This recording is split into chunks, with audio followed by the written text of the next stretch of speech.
we're finally here, and my staff and I couldn't be more excited. Coach Spolstra and Coach Lou, Coach Few,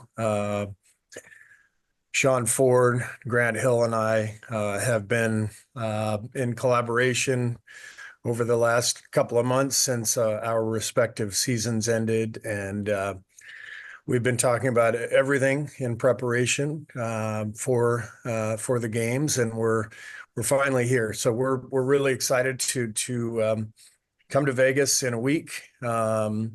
Coaches will be arriving the night of July 3rd. Players will be arriving July 5th. So the staff will have a couple of days of meetings before we begin our practices with the group. So couldn't be more excited. I've been reaching out to all the guys on the team. I've had discussions with a lot of them.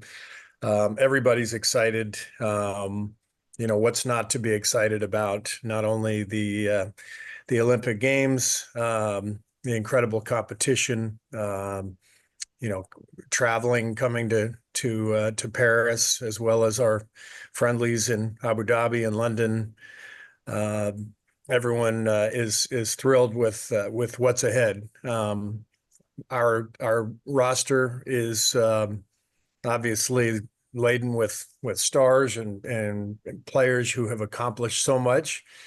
And what I love about these guys is they want to accomplish more. They want to win an Olympic gold medal, and that's why why they all signed up for this. And we're well aware of the challenge we're facing. The world of basketball has gotten so much better, so much stronger. We know how good these teams are, and we know we're going to have to be at our best. So couldn't be more excited, and we'll see a lot of you along the way. And in the meantime, let's get started today.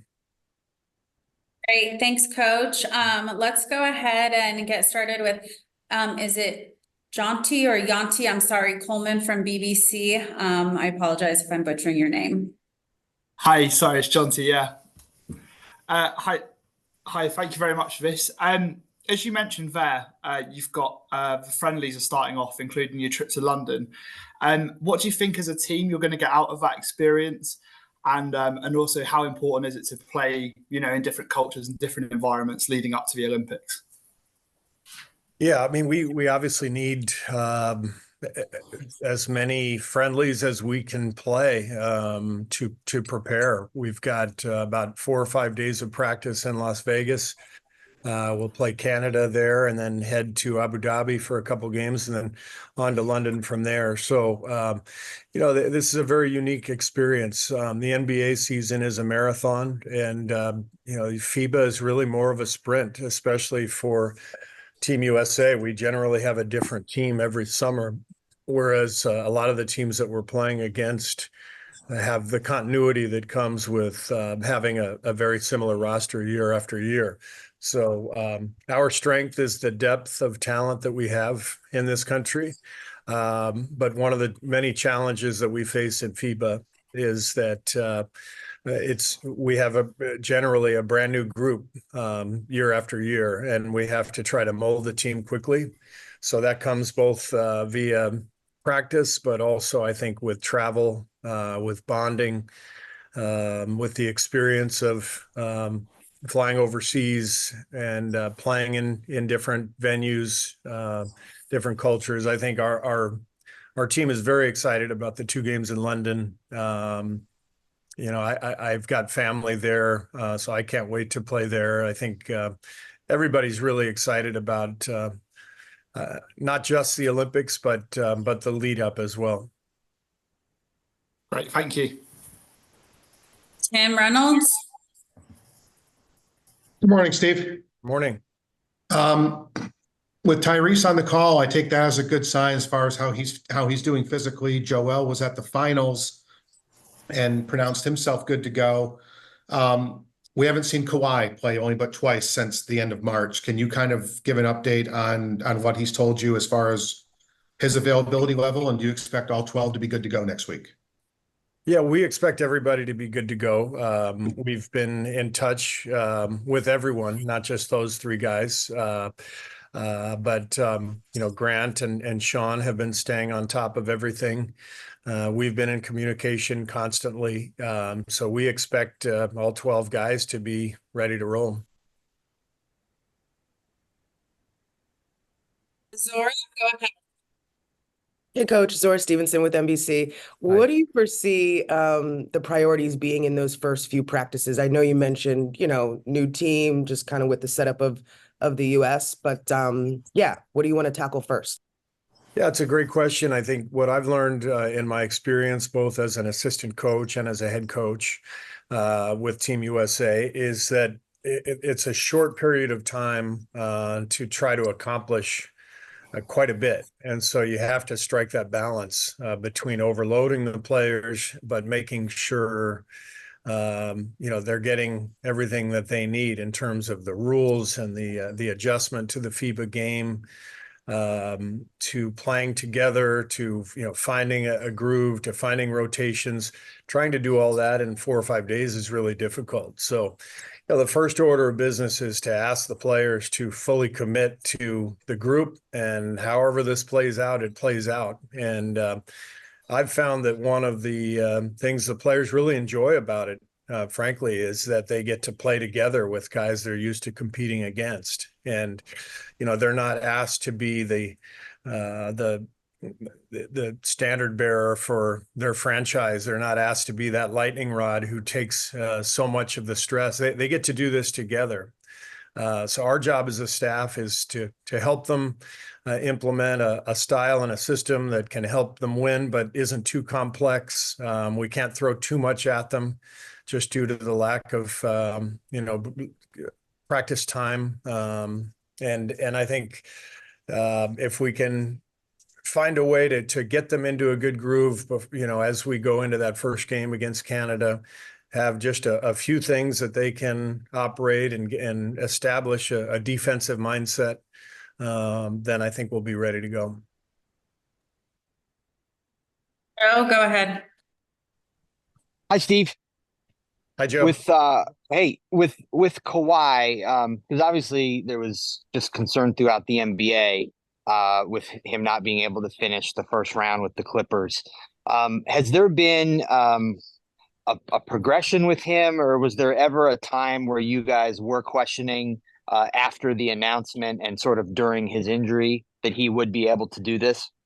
Oh, we've been monitoring this all along, Joe, and we have been in touch with Kawhi and his people, and he's been working out now the last couple of weeks. So this is obviously every roster spot is important. You just never know how these things are going to play out.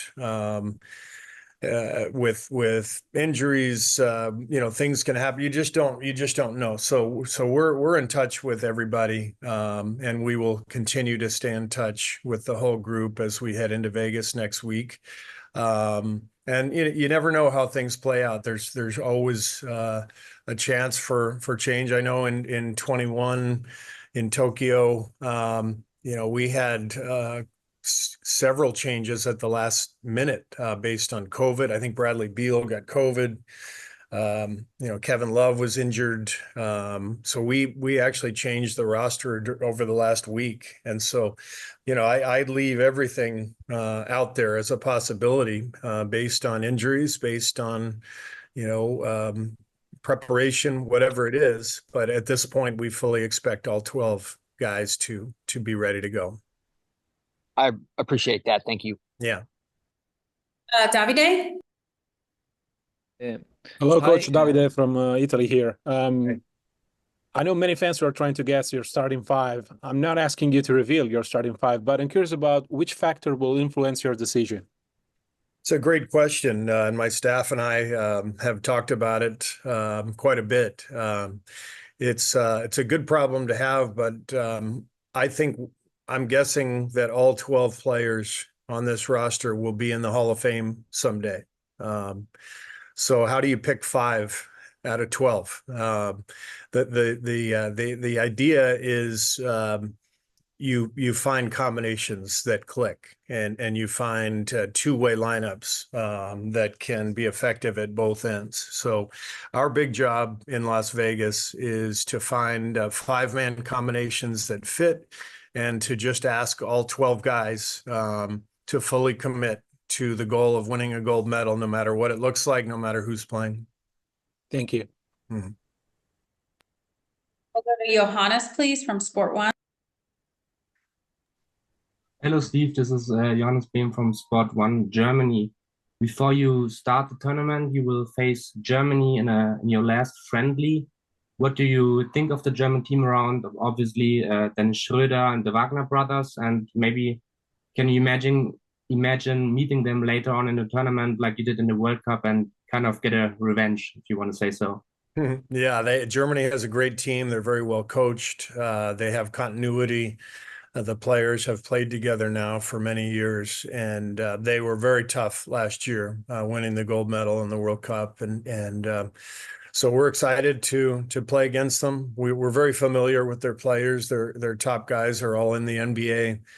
Last year, I thought they really had a good connection, a good two-way team. They played tough defense. They had good floor spacing, a lot of shooting, and they really found a good groove in the Philippines. So we know they'll be a big challenge, and they'll be one of the favorites for the gold medal. Thank you. Mhm. All right, next we'll go to Jeff Zilgit. Hey, Steve, hope you're doing well. Hi, Jeff. You too. Hello. Yep, I'm all right. I wanted to know, Steve, since your coaching staff, their seasons end at different times, and they had different postseason schedules. What does preparation look like for you and your coaching staff? The communication, just broadly speaking, how often are you speaking with them? And then, secondarily, that in terms of scouting, you necessarily don't know all your opponents. What's prep work look like for your coaching staff when it comes to, scouting? Yeah, so we gathered in Chicago a few weeks ago for kind of a mini retreat where we talked about everything, roles on the staff, what training camp will look like in Las Vegas, actions we want to run, how we want to defend, what's going to be our main defense, what are our counters, all those things. And then since then, I've had discussions with all three of my coaches, several conversations over the last couple of weeks with each of them, talking about different things that have come up, questions that they've had. So we touch base pretty regularly. As far as scouting, we've got our first three scouts lined up. Each assistant coach will take different teams. So the first three exhibition games are all assigned at this point, and then we'll go from there as we see who wins the qualifiers and who ends up being the final teams to participate in Paris. Mohammed, Action UAE. Hi, Steve. How are you? Hi.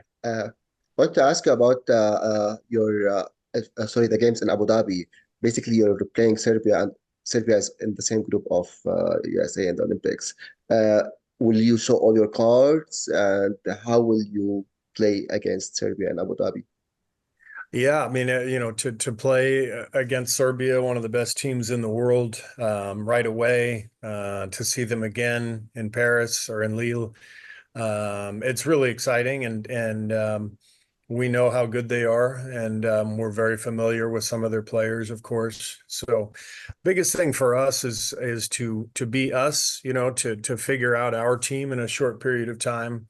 So I'm not worried about playing all of our cards. I'm sure we'll have some things ready no matter what happens in Abu Dhabi for the next meeting, and maybe another one after that. So our main focus is to use these games both in Abu Dhabi and in London to get better and to worry about ourselves and not so much our opponents. Ron, go ahead. Morning, Steve. Morning. I'm curious your perspective on sort of how Steph's relationship connection with LeBron has grown over the years. I mean, from NBA Finals rivals, 4 years in a row, and now it seems like they've become closer the last few years, and how that connection might help. I mean, to have guys of that accomplishment, that magnitude, collaborate together on this team, how can that sort of set the tone for the rest of the team? Yeah, I think LeBron and Steph are really excited to play together. I've talked to both of them about this idea of being together after going against one another with such high stakes over the years.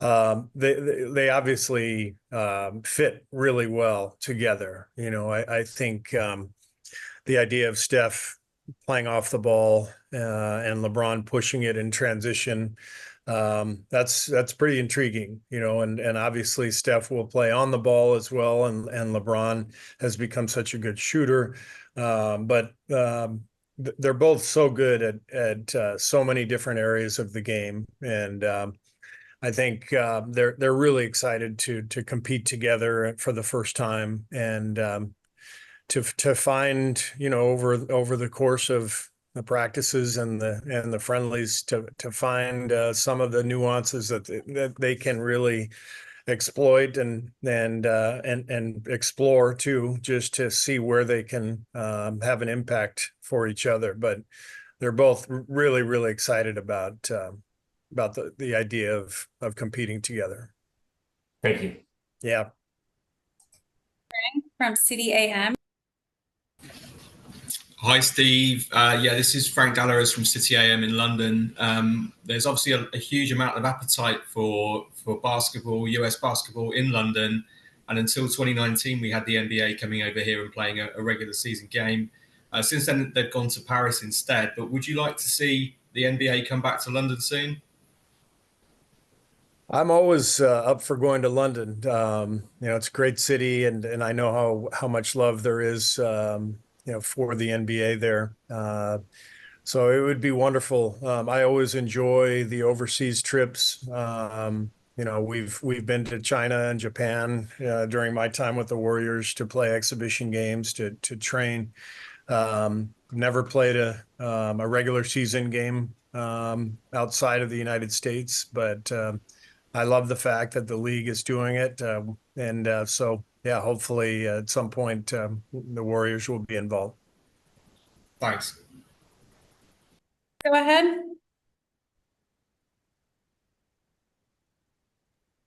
Bruce, go ahead. You may be muted, Bruce. It looks like he might be a little frozen. Okay, we'll go to Oliver from Nova. Hi, Coach. Hi, Oliver. What do you think about Serbian team with Jokic and other NBA players? And how challenging will it be for you to lead the team of the 12 superstars and think about tactics?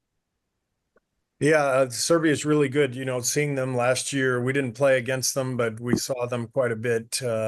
In the World Cup. Coach Pekic has done an amazing job. Without Jokic a year ago, they made the final and were really an excellent two-way team. So we know they'll be even better. Adding Jokic, who's just spectacular, an amazing player and champion, and so we are aware that they will be a huge challenge, and a lot of continuity, a lot of players who have played together over the years, and that's one of the reasons they'll be as good as they'll be. So we're excited about the matchup, and we know how good they are. Let's go to Vincent next. Hi, Steve. Vincent Piala from the French media Le Parisien. Thank you for this interview. I wanted to ask you about Kenny Atkinson, your former assistant at the Warriors. He will be with the French national team. What can you say about him? What, in your opinion, can he bring to the French team? And the fact he knows you, does it give him some advantage because he knows the way you coach? Yeah. Yeah, first of all, Kenny goes and coaches for the French team, and now he goes and coaches for the Cleveland Cavaliers. I think he's a traitor. I refer to him. If you know your American history, I call him Benedict Arnold. So no, I'm obviously kidding. Kenny is a great friend. We've been coaching together for 3 years. When he came to me and told me he had been invited to coach with the French team, I thought it was an amazing opportunity. And I encouraged him to do it. And we've been in touch. I know he's been in Paris a lot the last couple of weeks. And he's a great coach. That's the reason Cleveland just hired him. And I was very lucky to have him the last few years. So as for his familiarity with me, I will just, if we play France, I'll just let Coach Spoelstra and Coach Lou take over, and because he's not as familiar with those guys. All right, we will go to Dalton. Hey, Steve. Two quick Steph questions for you. I mean, Yeah. obviously, we know that Steph hasn't played in the Olympics yet, but it's been about a decade since I think he played in the FIBA World Cup. Mhm. At this point in his career, why do you think he's such a good fit for the international game? And then also kind of putting together this team that doesn't have a lot of experience together. You know, what can you kind of lean on with Steph, having spent a decade with him as far as his leadership goes?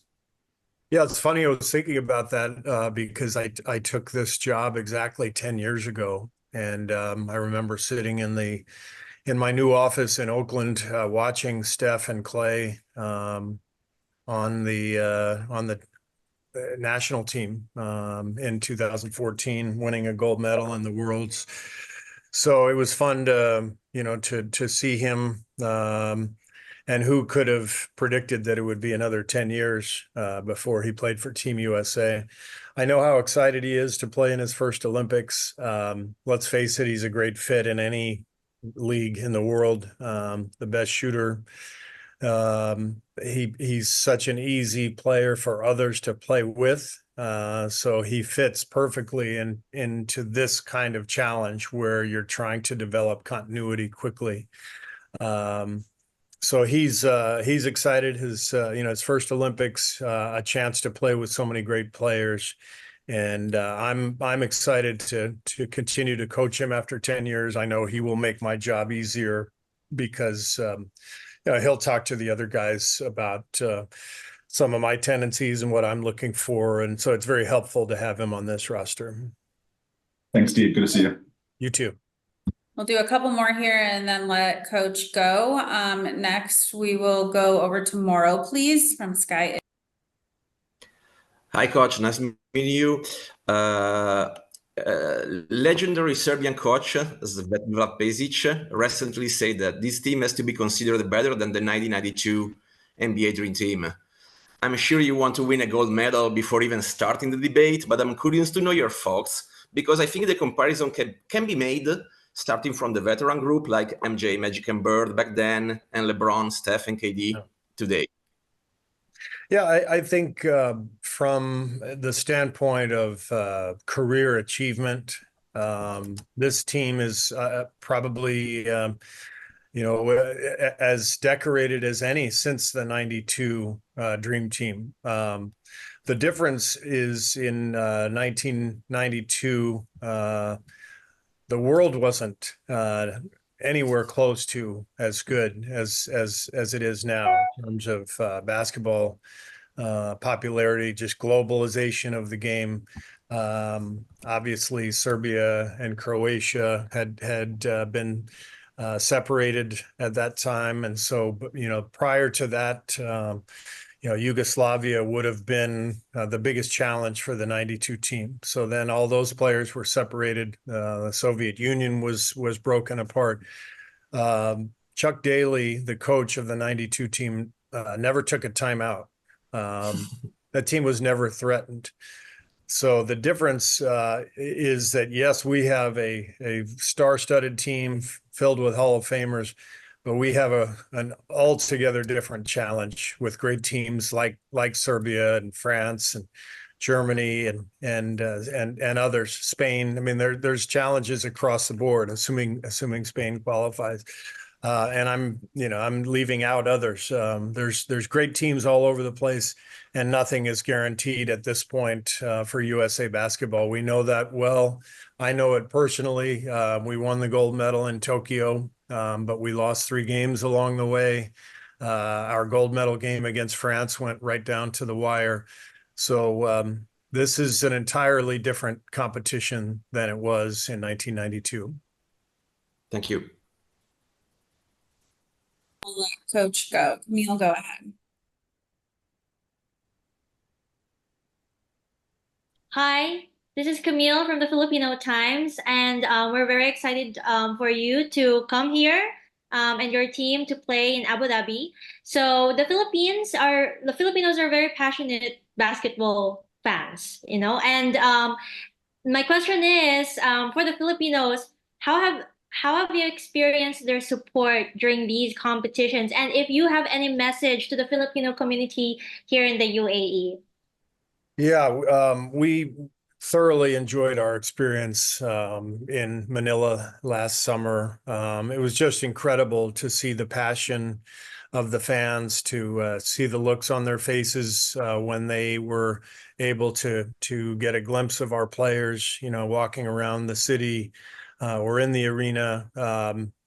Obviously, the results of the competition didn't go our way, but that didn't take away from the incredible experience we had enjoying the Filipino culture and meeting the Filipino people. So we're excited to get back at it this year. And you know, to all of our fans in the Philippines, thank you so much for supporting the NBA, for watching our players, and for the reception that we received a year ago.